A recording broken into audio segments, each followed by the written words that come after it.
In this video, we are doing supine femur rotations. So for supine femur rotations, all you're going to need is your mat and maybe a pillow to put underneath your head, just to make sure that you're staying as relaxed as you can be in your upper body and not compensating. So what we are going to do is come to our backs, pillow underneath head, I would suggest, certainly if it's your first time, and you'll just notice how the pillow, or even two pillows underneath your head, helps angle your rib cage down to the floor a little bit. So you're not in this thrusting up rib cage flare position. The rib cage is relaxed, but your abdominals are not doing anything. So we're not gripping with the abdominal muscles. We're using proppage to help us out. Our palms are facing up, our arms are out to the side and relaxing, and we're putting our legs in a hook lying position to start with. Toes, ankles, knees and hips in alignment. So watch that the toes are not spinning off out to the side, watch that the knees aren't falling out or falling in. You are making sure that your feet are hip width apart, probably feeling slightly pigeon-toed so that the outside edge of your feet are the thing that you are measuring parallel with. And one of your legs is going to stay like this as you flex the heel of the other and drive that leg away from you like so. So just make sure, because you're going to get distracted in this exercise with the moving leg, just make sure that this knee that's staying in the hook lying position doesn't start flopping out to the side or doesn't start falling in. So you might just get distracted with the leg that we're going to be moving, this one here, and forget about this one. We're pulling the foot back into dorsiflexion on that extended leg. So dorsiflexion is the closing up of the joint at the front of the ankle, shin, top of the foot. This isn't dorsiflexion, that is me flexing my toes, that is not me flexing my ankle. So make sure that it is the ankle that moves towards you. You're trying to keep your calf on the ground. So you might notice in this position, especially when you flex that foot back, that your knee starts lifting. And that is caused by tension through your hip and or tension through your calves. So as much as possible, you're trying to keep the calf on the ground, the foot pulls back, the back of your calf touching the ground is not the same as the back of your kneecap touching the ground. So for some of you, if you hyperextend your knees, when I say calf, you might throw that knee backwards and put the kind of knee armpit on the floor. If that's the case, keep a tiny bit of a soft bend in your knee and focus more on the foot rather than the calf. But if you're able to do both, that is great. We're going to tense up our quad. So we're going to squeeze our quad muscle, that front thigh muscle, and leading from the hip, not from the foot, we are just going to rotate our femur, our thigh bone, within the hip socket. So I'm moving my thigh into external rotation. I'm driving the movement from the kind of side of my hip here and from the quad. The hip rotates externally, the kneecap follows and the foot follows. And I hold, I try and find the kind of last range of movement that I have here, so I'm not being lazy and forgetting about the end range of movement, but I'm not pushing it so hard that I'm causing myself any pain. So I find that kind of external rotation capability of that leg, and then leading from the hip and the top of the thigh, keeping that thigh tight. I'm then rotating that leg internally as far as I can go. Remember, keep your breathing nice and steady. Your belly stays relaxed. Your hands, your arms, your jaw, etc. all stays relaxed. The other leg stays in alignment with the hip, so that bent knee isn't drifting around doing weird things.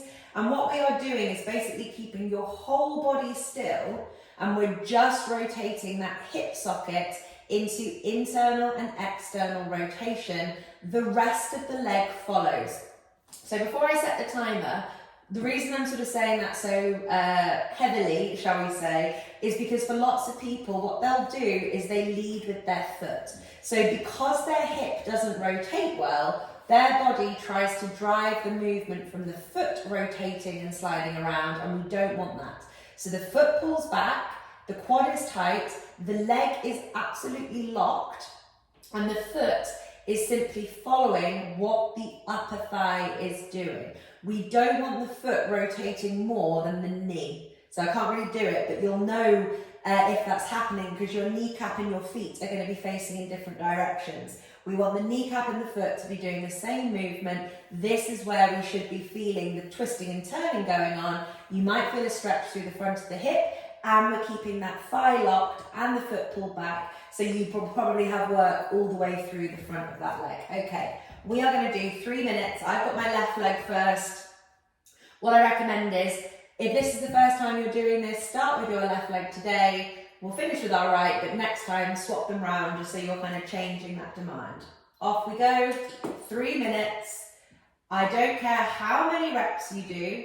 What I care about is that you're keeping your thigh tight, that you're pulling that left foot back towards you, that the rotation is happening at the hip and the rest of the leg is just following, that your abdominals are staying relaxed and that you're thinking about that nice calm belly breathing.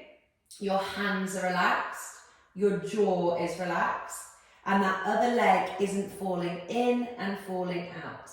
What is more important here is A, doing the exercise properly and not compensating with the foot, but B, really making sure that we're testing those end ranges of movement. So I don't want you just really quickly wobbling the leg in and out like that, because you're not going to be challenging the nitty-gritty bits that we need to get you into. So we're trying to find those nooks and crannies of movement that your body doesn't normally find.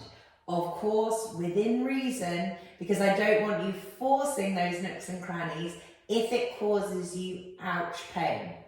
So if you normally have hip pain and externally rotating your hip ends up causing you more hip pain, you've probably gone too far. So you're just trying to find a range of movement that suits you. So just reduce how far you're trying to push it. And if it still hurts, you're having that wherewithal to make sure that you're dropping anything that doesn't suit you, and you're going to just double up on something else that suits you a little bit better.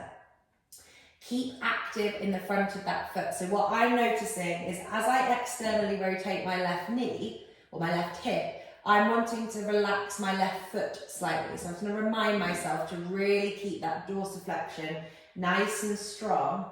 It's my foot trying to cheat. So because it gets a little bit harder towards the end and my ego wants me to keep twisting, what I'm actually doing is pointing my left toe, which isn't the same as my left hip rotating. We've got just under a minute on this left-hand side before we swap, making sure that we're trying to find more movement, not more speed. And that the movement is occurring around the hip, rotating in this part of the socket, not the foot. Thigh stays tight. The more you squeeze that thigh, you'll notice that you get a little bit more rotation in either direction. The rest of the body stays calm, still, and relaxed. And hopefully, it kind of goes without saying here that what this exercise is doing is restoring rotation back to the hip. So the hip lacking rotation is one of the biggest problems in most people's bodies. We are starting to do that. We're also asking an extensive position of the hip. So we're stretching out the hip as well as rotating it. And by locking that foot in place, for lots of you, this might turn into quite a surprisingly hard kind of shin burner foot exercise as well. And that's time, relax off. So just making sure that we're toes, ankles, knees and hips in alignment. This time I'm driving my right leg away from my body. I'm flexing that right foot back towards me. When I say flex the foot back towards me, I'm not just drawing the big toe towards me and kind of pushing the outside of my foot away. The lateral fifth toe edge of that right foot pulls back just as much as the big toe edge. I'm squeezing my thigh, keeping that tight throughout. My right calf stays on the floor, but I'm not pushing the back of my knee into the floor and hyperextending, because that will kind of bypass what we're trying to achieve at both the hip and the foot. If you notice when you stretch your leg away that you get a really big arch in your lower back, then that tells you that you're super, super tight on your hips. And what you need to do is put more and more cushion underneath your head. So the more cushioned you are in your head, the more grounded you're going to be through your lower back, and the better hip movement you are going to get. 3 minutes here, off we go. Leading from the hip, the thigh stays tight. I'm not swooshing my leg around on the floor, so my right leg is not moving from right to left. I'm keeping the leg still, but I'm pivoting on a point, keeping the thigh tight, keeping the foot tight in that dorsiflexion, going nice and slowly. We're maintaining a calm, steady breath. We're watching that the foot isn't leading the movement, that I'm driving the movement from the hip joints. We're making sure that I'm challenging as much rotation as I can cope with without there being too much of a bend at the knee or without there being a loss of that position of the foot. So I don't want you forcing the rotation of the hip if it means that you bend your knee and point your toes, because then you're compensating. So keep the leg straight and long, kind of driving away from you almost. It's the back of the calf that should be touching the floor, not the back of the knee. But if you just cannot get your head around that and you think you're hyperextending your knee, you'll probably know you're hyperextending your knee because your back of your knee might start hurting or the front of your knee might start hurting. Just keep a slight soft bend in that knee. Focus on the quad staying tight. Focus on the foot pulling back towards you, and get that rotation happening from the top of the hip. Arms relaxed, hands relaxed, belly relaxed, jaw, neck, breathing, all relaxed, making sure that we're not losing the position of the left leg so that knee is not falling out or falling in. Just seeing if we can challenge a little bit more rotation every time we do this, but never at the expense of pain, never at the expense of the breath. Keep pulling that foot back. So I'm not trying to rotate my foot at a different speed than my hip, but I am trying to point my foot as a little bit of a cheat.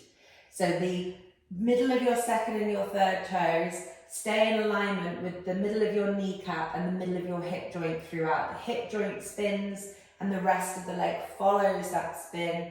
You're not moving the foot in a different way than you are the top of the leg. That leg is firm and rigid, the quads are tight. And remember, if you have lower back pain, you have lower back pain because you are hyperextending your lower back. Because your hips are so tight, you're like this in your kind of rib cage and lower back area. The more cushions you have underneath your head, the less you will compensate in the lower back and the more that you will achieve functional hip extension and hip rotation, which is what we're working on.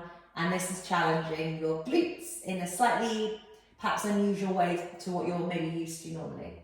That's 3 minutes there. That was supine femur rotations, and I hope you enjoyed.